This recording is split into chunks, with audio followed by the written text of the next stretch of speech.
Good morning students. आज मैं आपको साइंस का चैप्टर फर्स्ट पौधे एवं उनका भोजन एक्सप्लेन कर रही हूँ। जीवित रहने के लिए सजीवों को ऊर्जा की आवश्यकता होती है। सजीव ऊर्जा का उपयोग सभी आधारभूत क्रियाओं को करने में करते हैं। ऊर्जा का महत्वपूर्ण स्रोत उनके द्वारा खाया गया भोजन होता है। जो हम खाना खाते हैं उसी से हमें क्या मिलती है? ऊर्जा मिलती है। उनके द्वारा खाया गया भोजन पौधों से आता है जो सूर्य की ऊर्जा का उपयोग करते हैं। पोषण प्रक्रिया में भोजन एंजाइम्स की उपस्थिति में छोटे छोटे विलय अणुओं में टूटता है। पोषण भोजन करने से शरीर के अंदर की उपयोगी प्रक्रिया पोषण कहलाती है। सजीवों के जीवन के लिए पोषण एक महत्वपूर्ण प्रक्रिया है। कार्य करने के लिए ऊर्जा प्रदान करता है, वृद्धि में सहायता करता है, स्वस्थ रखता है।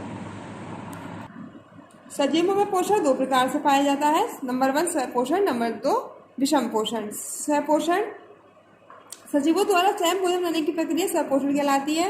यहाँ स्व का अर्थ है अपने आप, पोषण का अर्थ है भोजन बनाना। इस प्रकार का पोषण पौधों में पाया जाता है। हरे पौधे अपना भोजन स्वयं बना सकते हैं। ये अपना भोजन प्रकाश संश्लेषण की प्रक्रिया द्वारा बनाते हैं। यही स्वपोषण कहलाता है। प्रकाश संश्लेषण वह प्रक्रिया है जिसमें हरे पौधे सूर्य के प्रकाश की उपस्थिति में कार्बन डाइऑक्साइड तथा क्लोरोफिल से अपना भोजन बनाते हैं।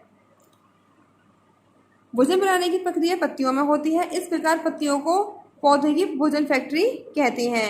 हरे पौधों की पत्तियों में हरित लवक पाया जाता है। कुछ पौधों में यह हरित लवक तनों तथा पौधों के दूसरे भागों में पाया जाता है। हरित लवक क्लोरोफिल कहलाता है। क्लोरोफिल हरी कोशिकाओं में हरी गोली के रूप में पाया जाता है, जिन्हें क्लोरोप्लास्ट कहते हैं। हरे क्लोरोप्लास्ट में सूर्य की ऊर्जा अवशोषण करने का गुण होता है। जड़ों में पाए जाने वाले मूल रोम मिट्टी से जल तथा खनिज लवणों का अवशोषण करती हैं। पत्तियों के नीचे सतह पर छोटे छिद्र पाए जाते हैं, जिन्हें स्टोमेटा कहते हैं। वायुमंडल की उपस्थिति में कार्बन डाइऑक्साइड स्टोमेटा द्वारा पत्तियों में प्रवेश करती है। पत्तियों की ऊपरी सतह में अधिक सूर्य का प्रकाश अवशोषित करने के लिए क्लोरोप्लास्ट होता है। पत्तियों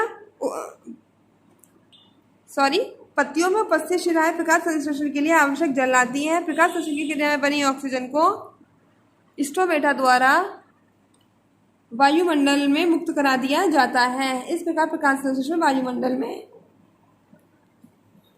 ऑक्सीजन तथा कार्बन डाइऑक्साइड का संतुलन बनाए रखते हैं। विषम पोषण बिना हरे रंग वाले पौधे अपना भोजन स्वयं नहीं बना सकते। भोजन के लिए ये हरे पौधों पर प्रत्यक्ष तथा अप्रत्यक्ष रूप से निर्भर होते हैं, इसलिए उन्हें विषमपोषी कहते हैं। और इस प्रकार के पोषण को विषम पोषण कहते हैं। विषमपोषी पौधे अपना भोजन सड़े गले मृत पदार्थों तथा दूसरे पौधों और जीव जंतुओं से प्राप्त करते हैं। बिना हरे रंग वाले पौधों में 4 प्रकार के विषम पोषण पाए जाते हैं। परजीवी, नंबर 2 मेथोपजीवी, नंबर 3 सहजीवी, नंबर 4 कीटभक्षी। परजीवी पोषण परजीवी अपने भोजन दूसरे प्राणियों से प्राप्त करके जीवित रहते हैं। परजीवी परपोषी से लाभ प्राप्त करना तथा उसे हानि पहुंचाना चाहते हैं। परजीवी प्राणियों को पराश्रय तथा जिन पर वे निर्भर होते हैं परपोषी कहलाते हैं। परजीवी के कुछ उदाहरण निम्नलिखित हैं। नंबर 1 अमरवेल, नंबर 2 विस्कम, नंबर 2 मेथोपजीवी पोषण। मेथोपजीवी वे जीवी है जो अपना भोजन मरे जीवों तथा सड़े गले पदार्थों से प्राप्त करते हैं, जैसे ईस्ट, कुकुरमुत्ता आदि। वह पोषण जिससे प्राणी भोजन को विलयन के रूप में मृत जीवों तथा सड़े गले पदार्थों से प्राप्त करते हैं, मेथोपजीवी पोषण कहलाता है। सहजीवी पोषण इस प्रकार के पोषण में 2 विभिन्न प्रकार के जीव एक दूसरे को समान लाभ प्राप्त करने के लिए साथ रहते हैं। जैसे उदाहरण के लिए लाइकेन, शैवाल एक स्वपोषी तथा फफूंदी एक मेथोपजीवी का मेल है जो साथ साथ रहते हैं। लाइकेन नीला हरा सतह वाला पौधा है जो टानों तथा पेड़ों की छाल पर उगता है। फफूंदी जल और खनिज लवणों को सोखकर शैवालों को इनकी आपूर्ति करती है। बदले में शैवाल भोजन को संश्लेषित करता है, फफूंदी को इसकी आपूर्ति करता है। इस प्रकार की साझेदारी का संबंध सहजीविता कहलाता है।